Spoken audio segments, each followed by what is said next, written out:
Good morning, student. I am here again, Manisha Nathani, your science teacher. Today we will start our first chapter, crop production and management. आज हम class 8 का first chapter start कर रहे हैं, crop production and management. What is crop? Crop क्या होता है? जैसे कि हम देखें, एक ट्री है, वो प्लांटेड है, या एक पॉटेड प्लांट है. एक ट्री को देखो या एक गमले को देखो, तो उसमें प्लांट ग्रो करता है.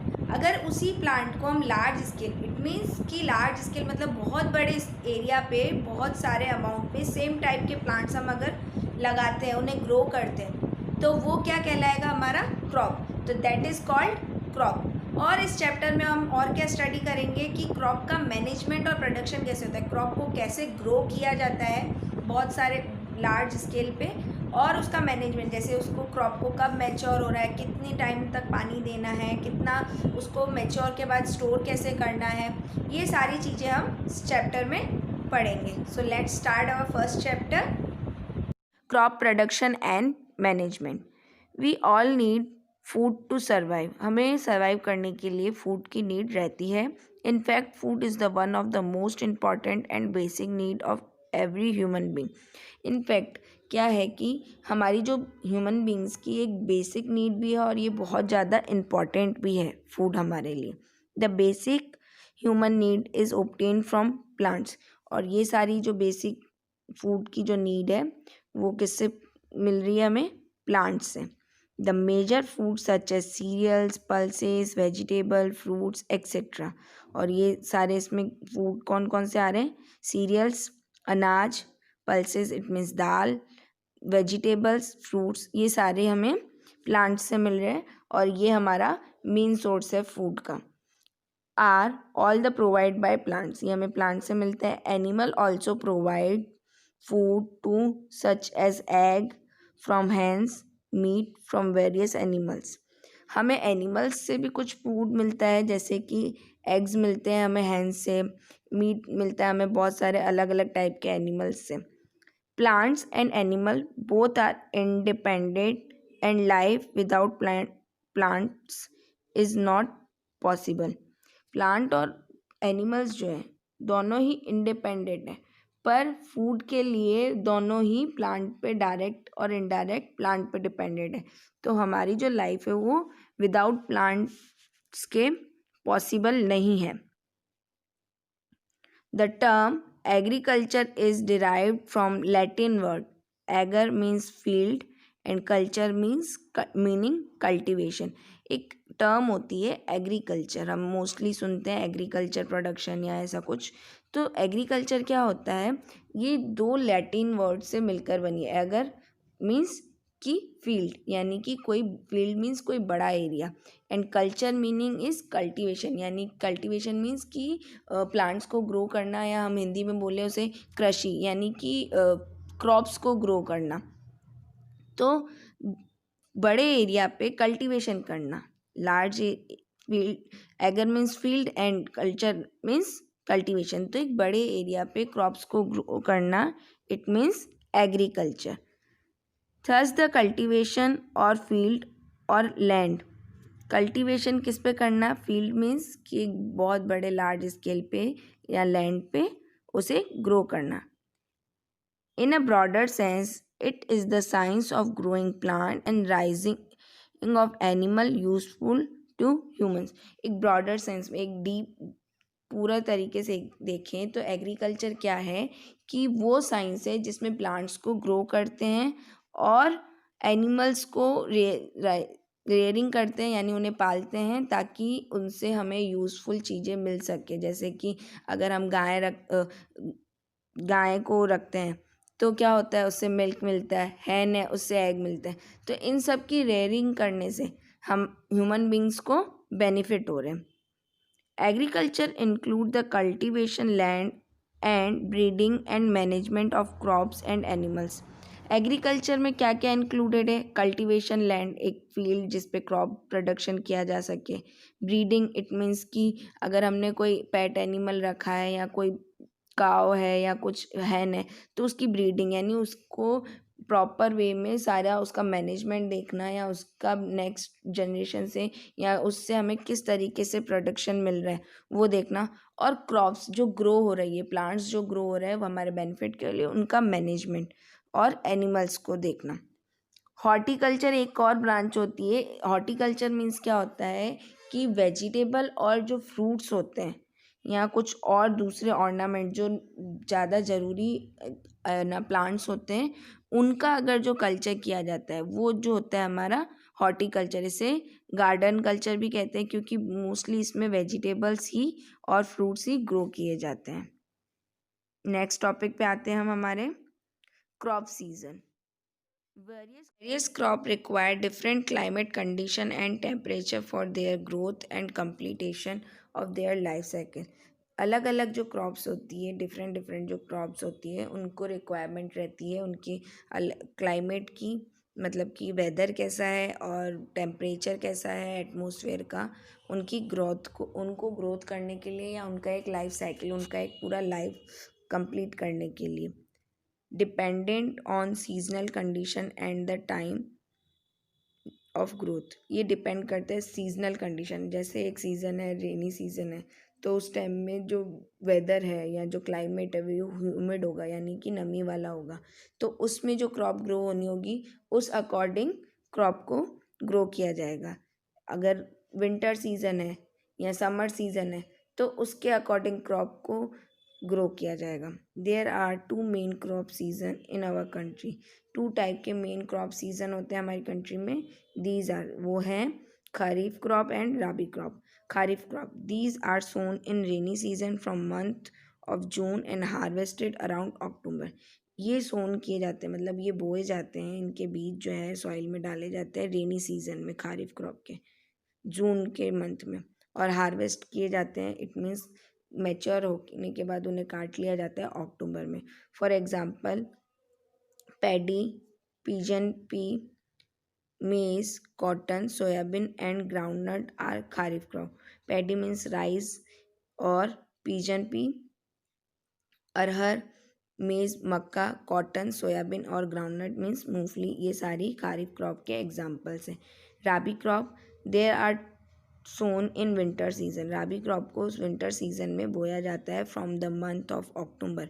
अक्टूबर में जब खरीफ क्रॉप हार्वेस्ट कर ली जाती है, मीन्स की फील्ड से काट ली जाती है, उसे कलेक्ट कर लिया जाता है मैच्योर होने के बाद, तो अक्टूबर में रबी की क्रॉप उसमें डाल दी जाती है। और हार्वेस्ट कब की जाती है? अप्रैल में। For example wheat, it means गेहूँ, gram, peas, mustard, linseed, oilseed and barley are the rabi crop. Basic agriculture practice of crop production. Basic agriculture के क्रॉप या फिर क्रॉप प्रोडक्शन जो है हमारा, उसकी बेसिक जो प्रैक्टिस है, उसका जो बेसिक मैनेजमेंट है, या किस किस प्रोसेस के थ्रू किया जाता है, उसके बारे में आप पढ़ेंगे। Crop production involve a number of activities like preparation of soil. Crop production में बहुत सारी एक्टिविटीज़ होती है, बहुत सारे नंबर्स में एक्टिविटीज़ होती हैं, जैसे कि प्रिपरेशन ऑफ सॉइल मतलब सॉइल को प्रिपेयर करना, ताकि उसमें जब हम सीड डालें तो वो ईजीली ग्रो कर पाएँ। Sowing of seed, so on till farmer are able to harvest and store the crop production.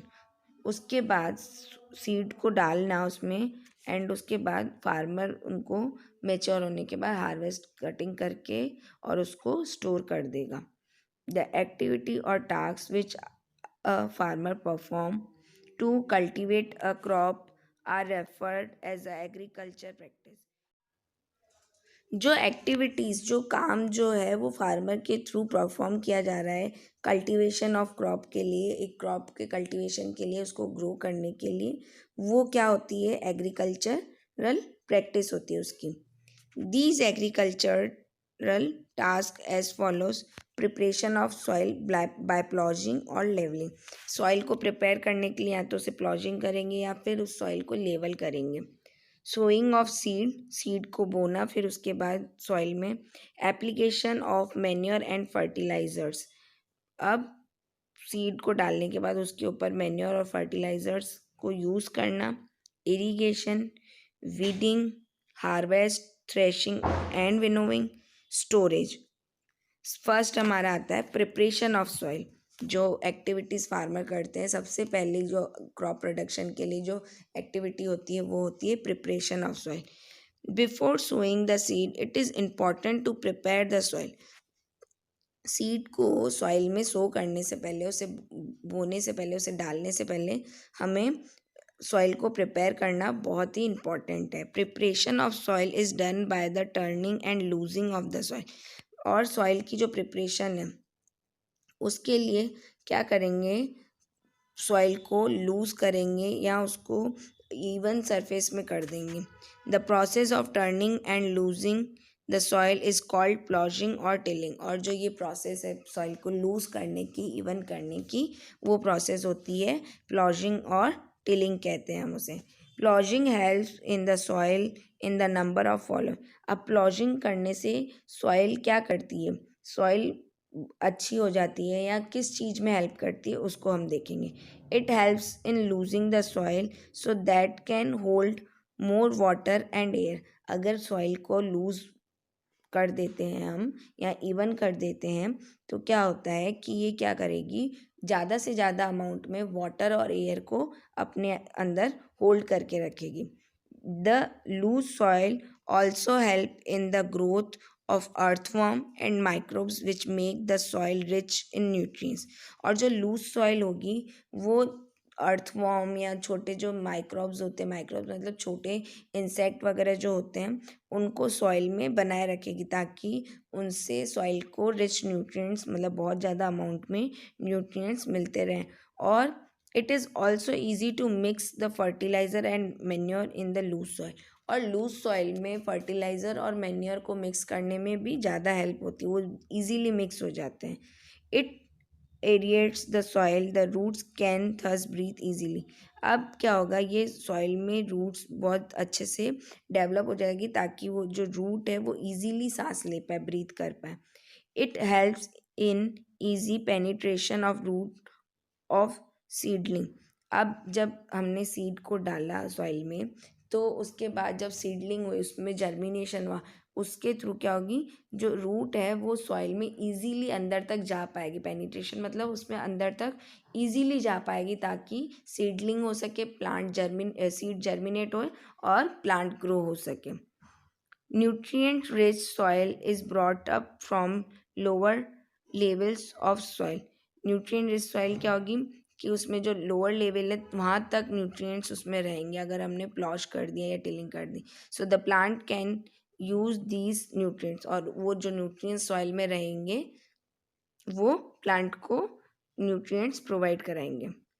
It helps to removing the weeds by uprooting them. अब ये वीड्स को रिमूव करने में, वीड्स क्या होता है वो हम आगे चैप्टर में डिस्कस करेंगे। अभी हम ये देखेंगे कि जो वीड्स होते हैं उनको रिमूव करने में, उनको अपरूट करने में, मतलब कि उनको रूट से ही डायरेक्टली निकालने में हेल्प करते हैं। हाउ इज़ प्लॉजिंग और टिलिंग डन। प्लॉजिंग और टिलिंग को, जो सॉइल को लूज किया जाता है, वो कैसे किया जाता है। This is done by using device called plough, हॉ और कल्टीवेटर। ये प्लॉ, हॉ एंड कल्टीवेटर के जो डिवाइस होते हैं उनके थ्रू या इंस्ट्रूमेंट होते हैं उनके थ्रू किया जाता है। जैसे कि डायग्राम 1.1 में हम देखें, एक प्लॉ जो हमें दिख रहा है। Even after ploughing the soil में still have a large pieces called crumbs. Ploughing के बाद भी जो सॉइल है उसमें बहुत बड़े बड़े क्लम्स अभी भी रह जाते हैं, बहुत बड़े बड़े मिट्टी के क्लम्स जो होते हैं वो अभी भी होते हैं। These clumps are broken with the help of plank called leveller. और जब वो क्लम्स रह जाते हैं बहुत बड़े बड़े मिट्टी सॉइल के, वो लेवलर के थ्रू लेवल कर लिए जाते हैं। Levelling of soil is required for sowing as well as irrigation purpose. अब लेवलिंग क्यों की जाती है, वो कि सोइंग अच्छे से हो, सीड जो है वो सॉइल में अच्छे से जाए और इरीगेशन में भी हेल्प मिले। प्लॉज, हॉ एंड कल्टीवेटर एंड लेवलर। अब इनके बारे में, जो हमारे इंस्ट्रूमेंट्स हैं उनके बारे में हम देखते हैं। Ploughs is even no the principal implement for preparing the soil. ये सबसे मेन हमारा इंस्ट्रूमेंट है इम्प्लीमेंट जो सॉइल को प्रिपेयर करने के लिए. It is drawn by oxen and it has a वेग्ड shaped blocked blocks of wood and penetrate the soil to make the furrow. अब ये क्या करता है, इसका जो जैसे भी ये बना हुआ है उसके बारे में इन्होंने लिखा है कि वेग्ड शेप का होता है, इसका जो आगे का होता है, ये जो आगे का इसका माउथ आ रहा है, उसकी तरह उसकी वजह से हम क्या करते हैं, सॉइल में इसको इजीली डाल देते हैं, पेनिट्रेट कर देते हैं और फरो उसमें एक जगह बन जाती है अगर वहाँ हमें सीड डालना है, और इवन हमारी सॉइल भी लूज़ हो जाती है इससे. Ploughing is done either manually animals. Ploughing को हम एनिमल्स के थ्रू, जैसे ये प्लॉ है तो उसे हैंड के थ्रू, पर अभी जो होता है प्लॉजिंग वो एनिमल्स के थ्रू भी होती है. In many villages even now this traditional method of ploughing is prevalent where now the modern techniques such as tractor and also used for plowing.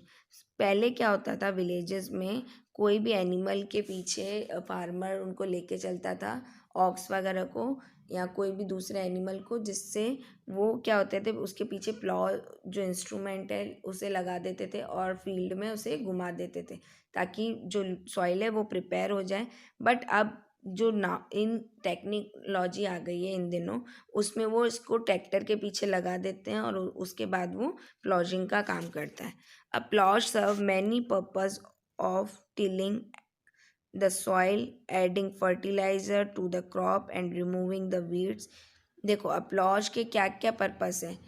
Soil को तो टिलिंग करता है, लूज तो करता है, उसके बाद फर्टिलाइज़र या मेन्योर्स हमें सॉइल में ऐड करना है, उसका काम भी यही करता है, और वीड्स को रिमूव करने का काम भी प्लॉज के थ्रू होता है. This implement is drawn by the pair of bulls.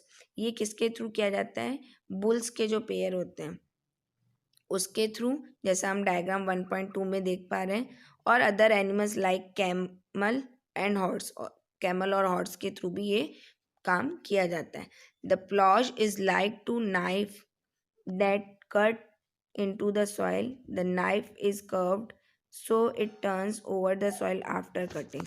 इसमें क्या होता है प्लॉज में, ये एक नाइफ की तरह काम करता है. ये जो सॉइल होती है उसको लूज़ करने के लिए उसे काट देता है, यानी जो बड़े बड़े क्लम्स है उसमें वो छोटे छोटे स्मॉल पार्टिकल्स में या सॉइल जो है लूज़ हो जाएगी. इस तरीके से ये अपना काम करता है. जिस तरीके से एक नाइफ काम करता है तो उसी तरीके से एक प्लॉज काम करता है, और फिर जब ये काम करता है उसके बाद ये सॉइल को कटिंग की तरह एक लूज फॉर्म में हमें देता है. नेक्स्ट हम एक देखते हैं हॉ, जो कि 1.3 डायग्राम में हमें दिख रहा है. Is used for loosing the soil as well as the removing weeds. ये सॉइल को लूज करने में और वीड्स को रिमूव करने में यूज़ होता है. It consist a long rod of wood और iron with the band plate of iron fixed to one of its end. इसमें क्या होता है, इसके एक तरफ तो रॉड होती है वुड की, लकड़ी की या फिर आयरन की, और दूसरी तरफ इसके एक प्लेट रहती है आयरन की. बैंड प्लेट आयरन की फिक्स होती है अदर साइड में. This act as a knife. ये भी एक नाइफ की तरह ही एक्ट करता है. It also derived by animals. ये भी एनिमल्स के थ्रू यूज़ किया जा सकता है. Cultivator. These day is a large field. Ploughing is done by cultivators derived by tractors. It save time and labor. आजकल जो कल्टीवेटर का जो काम करते हैं वो ट्रैक्टर करते हैं, क्योंकि इससे टाइम का भी हमें बचत होती है और लेबर का भी. लेवलर. लास्ट जो हमारा इंस्ट्रूमेंट है वो है leveller. Is a large piece of wooden plank. ये बहुत बड़ा एक वुडन का प्लैंक होता है, लेबल करने का होता है. Which can also derived bye animal और अ ट्रैक्टर. इसे भी ट्रैक्टर के थ्रू या किसी एनिमल के थ्रू यूज़ किया जा सकता है. Sowing of seed. Sowing is the process of putting the seed into soil. Sowing की कौन सी प्रोसेस है, सीड को सॉइल में डालना, पुट करने की जो प्रोसेस है वो सोइंग है. For sowing good and healthy seed are selected. Sowing के लिए सेलेक्ट करना है हेल्थी और good seeds. The farmers today are aware the aware of the fact that good quality of seed is must for good crop। Farmers आजकल aware हैं इस चीज़ के लिए कि अगर गुड क्वालिटी की क्रॉप चाहिए, अच्छी क्रॉप चाहिए, तो सीड भी हमें गुड क्वालिटी के लेने। The seed selected for sowing must also be healthy, वो हेल्थी भी होने चाहिए साथ साथ। That means the seed must be taken from good and healthy plant. इससे क्या होगा, हमें गुड और हेल्थी प्लांट मिलेंगे। And then stored well before sowing them, और इन्हें अच्छे से स्टोर भी किया जा सकता है अगर गुड एंड हेल्थी सीड्स से, जो प्लांट से नेक्स्ट सीड जो आएंगे हमारे पास, उन्हें अच्छे से स्टोर कर दिया जाता है उनको सोइंग से पहले। The farmer therefore must selected the seed that are. अब फार्मर कौन कौन सी क्वालिटीज़ के सीड सेलेक्ट करते हैं उनको देखते हैं। हेल्थी होने चाहिए और गुड क्वालिटी के होने चाहिए। Dried properly and have no dampness that में encourage the growth of fungus. वो प्रॉपरली ड्राई होने चाहिए, सूखे हुए होने चाहिए, मॉइस्ट या वेट नहीं होने चाहिए। अगर वो मॉइस्ट या वेट होंगे तो उनमें क्या होगा, वो डंप जल्दी हो जाएंगे, ख़राब जल्दी हो जाएंगे, उनमें फंगस की ग्रोथ जल्दी हो जाएगी। तो क्या होना चाहिए, प्रॉपरली वो सीड जो हो वो ड्राई होने चाहिए। Not mixed with the seed of weeds. Seed of weeds it means कि वो वीड वाले जो वीड्स जो होते हैं उनके साथ वो जो गुड और हेल्थी सीड्स हैं वो मिक्स नहीं होने चाहिए। वीड्स जो होते हैं वो हमारे अनडिज़ायर्ड, जो हमें प्लांट नहीं ग्रो करने होते हैं, वो वाले प्लांट्स होते हैं और उन्हें फिर रिमूव कर लिया जाता है एक्स्ट्रा। तो उन वाले सीड्स के, वीड्स वाले सीड्स के साथ ये मिक्स नहीं होने चाहिए। फ्री फ्रॉम एनी इन्फेक्शन, वो उन सीड्स में किसी भी टाइप का इन्फेक्शन नहीं होना चाहिए। Stored in a strong bags, उन्हें स्ट्रॉन्ग बैग्स में अच्छी तरीके से बैग में स्टोर करना चाहिए। Free from insect and paste, वो किसी भी इंसेक्ट और पेस्ट के थ्रू, माइक्रो ऑर्गेनिजम्स के थ्रू इन्फेक्टेड नहीं होने चाहिए, ख़राब नहीं होने चाहिए। क्लियर।